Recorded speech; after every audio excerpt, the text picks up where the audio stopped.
Thousands of our young men and women have unselfishly volunteered to serve in Iraq and Afghanistan, protecting our nation from those who wish to harm us and our way of life. Many have made multiple tours of duty to faraway lands and still volunteered to go back again. Many have returned with severe injuries that they will bear the pain of for the rest of their lives. Too many have made the ultimate sacrifice never to enjoy the freedom that they have volunteered to protect. During World War II, everyone in our great nation made sacrifices to support our fighting men and women in the European and Pacific theaters of war. As a country, we all understood that our freedom was at risk. Those that were able went off to war. Others manned the factories that supplied our war effort. We purchased war bonds to help pay for the war effort. Adults that lived during World War II later became known as the greatest generation. The members of that generation, our parents and grandparents, it was their sacrifices that helped make our great nation.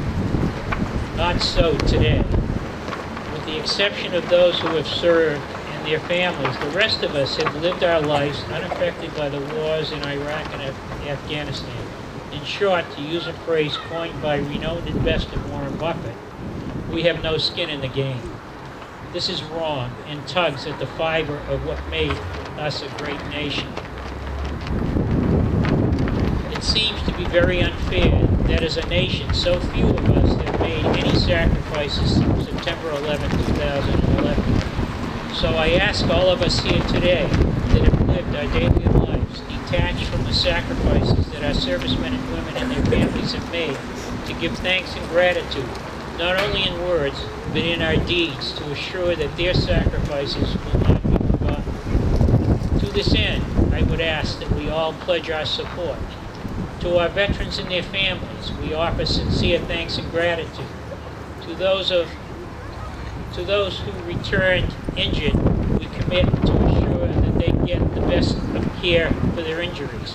To those that made the ultimate sacrifice, they never be forgotten and their families be cared for.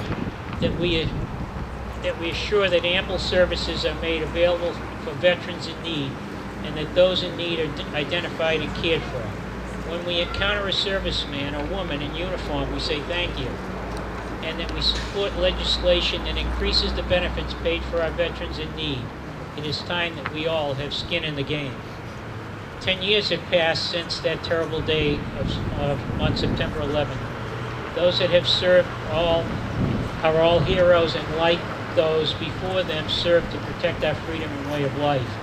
The price we pay for freedom can only be measured by reflecting on those who have been seriously injured or died in combat. Freedom is not free. This is expressed in a poem written by Kelly Strong.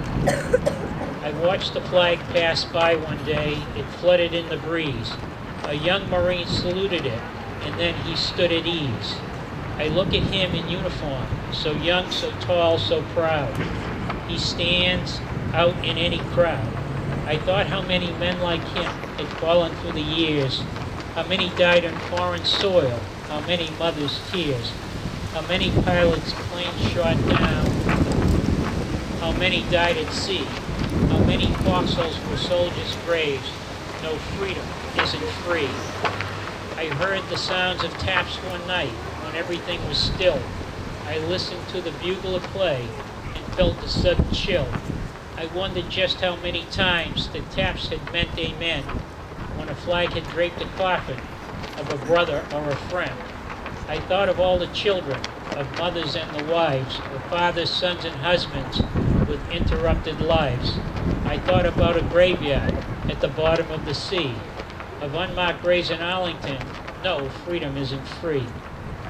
On behalf of the Board of Selectmen and our entire community, I wish to thank all of our veterans, those living and dead, for their service and their sacrifices and their contribution to our freedom and way of life. May they always be honored and never be forgotten.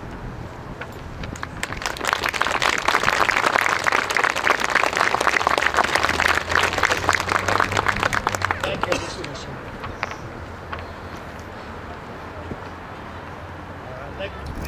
Our next speaker would like to address our veterans with gratitude welcome statements and Brad Jones.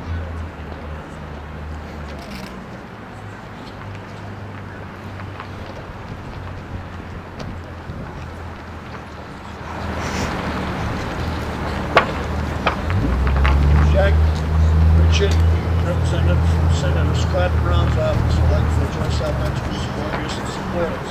Please welcome Jack Richard.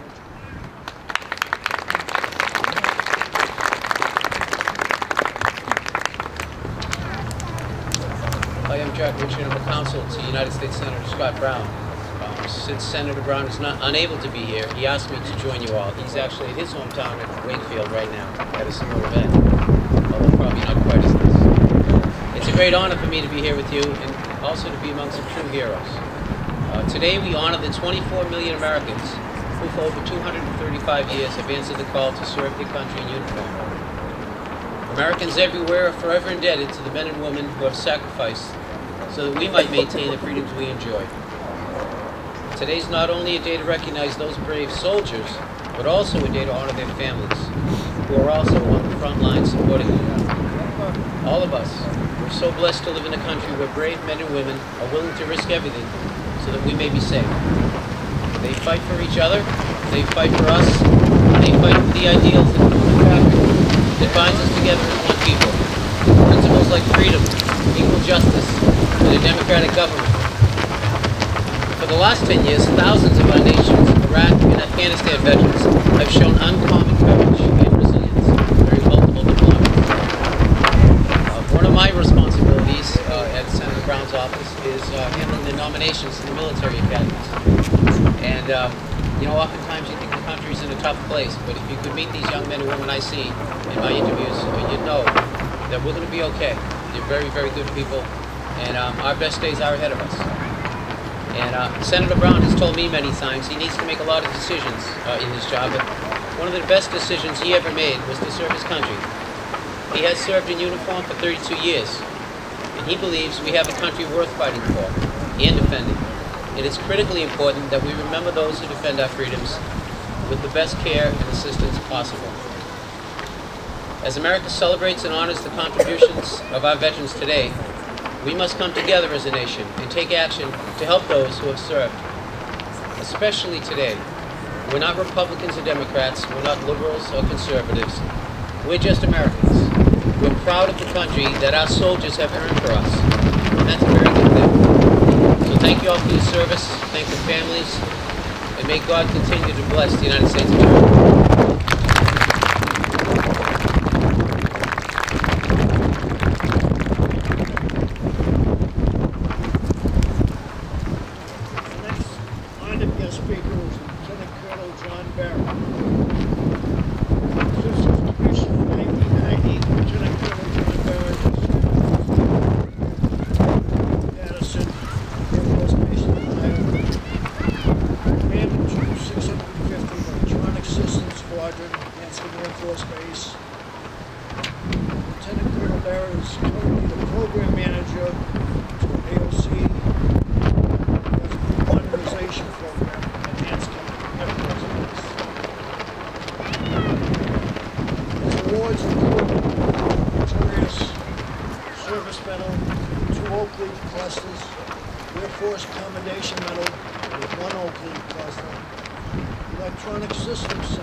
Ladies and gentlemen, distinguished guests, thank you very much for gathering here today in the great town common in the great town of North Reading. And it is with very humble gratitude in my heart that I want to thank everyone again for their time to come down here. In my 21-year career, I have received no greater honor than receiving the support of my fellow citizens as I've done my service in the United States Air Force. I especially want to thank Mrs. Susan Magner, who led the organization of this event of remembrance. And I also want to thank all the participants and the supporters and the sponsors, and especially the North Reading High School Band, who is so greatly accompanied us today. Let's give them a round of applause. Thank you.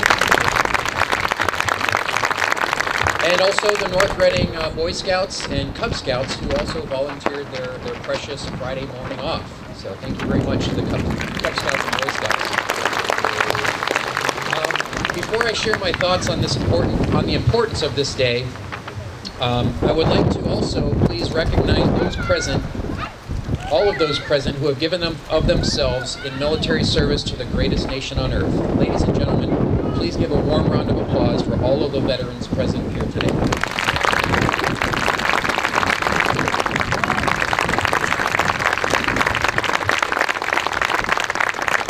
On the 11th day of the 11th month of the 11th hour in 1918, Germany signed the Armistice Treaty that ended World War I. 1 year later, President Woodrow Wilson proclaimed the first Armistice Day, saying, "To us in America, the reflections of Armistice Day will be filled with solemn pride in the heroism of those who died in the country's service and with gratitude for their victory, both because of the thing from which it has freed us and because of the opportunity it has given America to show her sympathy with peace and justice in the Council of Nations."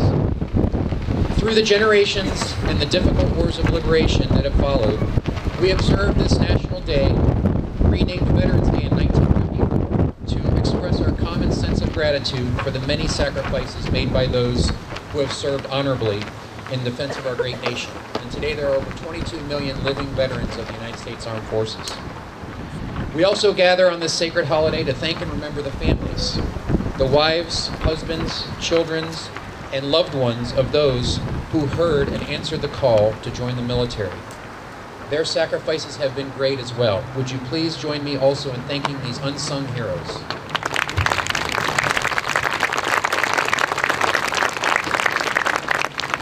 On September 22nd, 1776, just before he was put to death for treason, 22-year-old Nathan Hale of Connecticut said, "I only regret that I have but one life to lose for my country." This powerful sentiment has resonated through the generations, and millions